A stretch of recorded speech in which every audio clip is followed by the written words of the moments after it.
You can only hold something which you know fundamentally is going to do well in the long term. You cannot know it for any stock.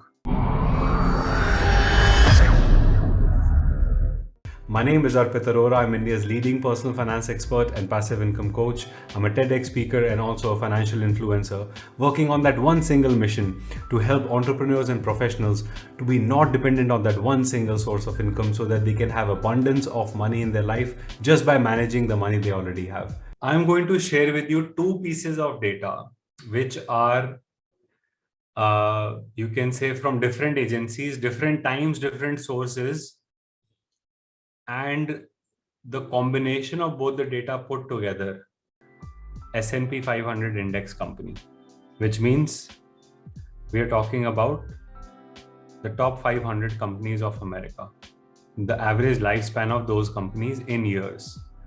So when you see here on the left side, the the vertical graph shows from 0 to 70 years of age, and the horizontal graph shows you from 1960s to a prediction of 2025. So what we see right now is that in the 1960s, the average span of one of the top 500 companies of America was 60 years, which went down drastically going towards the 70 in just a matter of 10 years. From 60 years, it moved into 25. Further going up to 1980s, it went to 35, and like a slowly going downward swing, it should predictably somewhere be in the region of, you can say right now, about 17, 18 years, right? This is what the data is saying. The average life of one of the top 500 companies of America is about 17, 18. Chalo, theek hai. Ab next data pe aate hain. You might have seen this one in the past. We also have it on our Trendlines website because one of our stock investing strategies is based exactly on this. Now here is the next one. This is the data I got recently. So I will comprehend it for you. This data starts from 1930s. This is very small, so I'm just trying to read it to the best of my ability. It starts from 1930s. 1930s, maybe the average age of a company was 1 year, and when it went to 1960, it went up to 8 years. I'm sorry, this is not the age of the company, my mistake. This is the holding period of stocks in years of investors on the New York Stock Exchange only. So in 1930s, people invested for long term for just 1 year.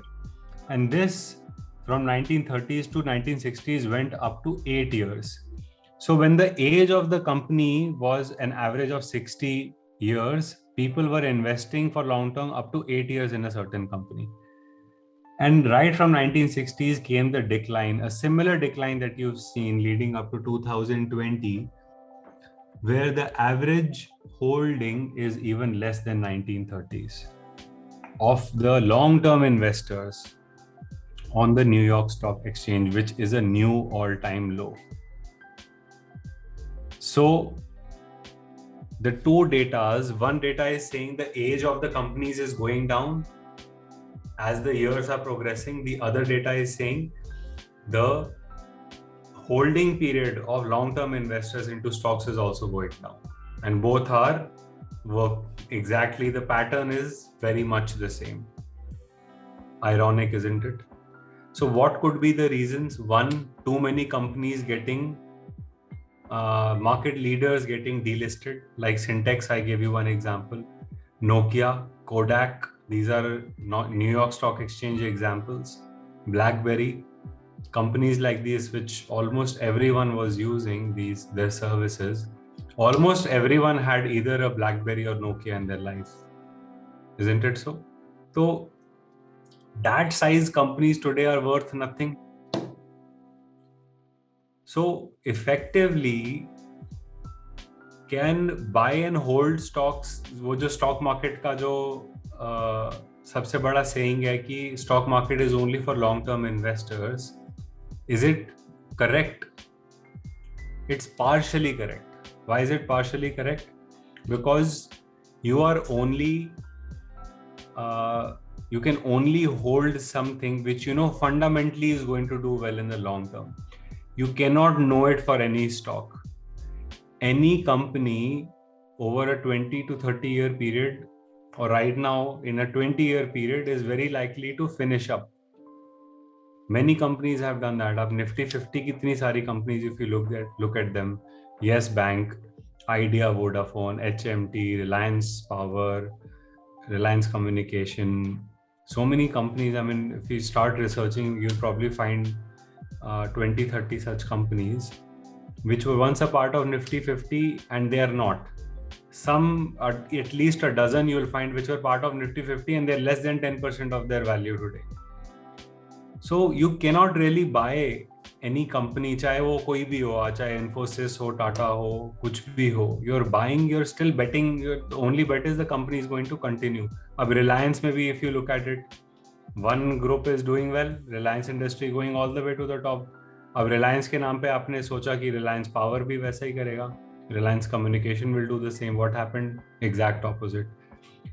So going by the brand cannot be a surety.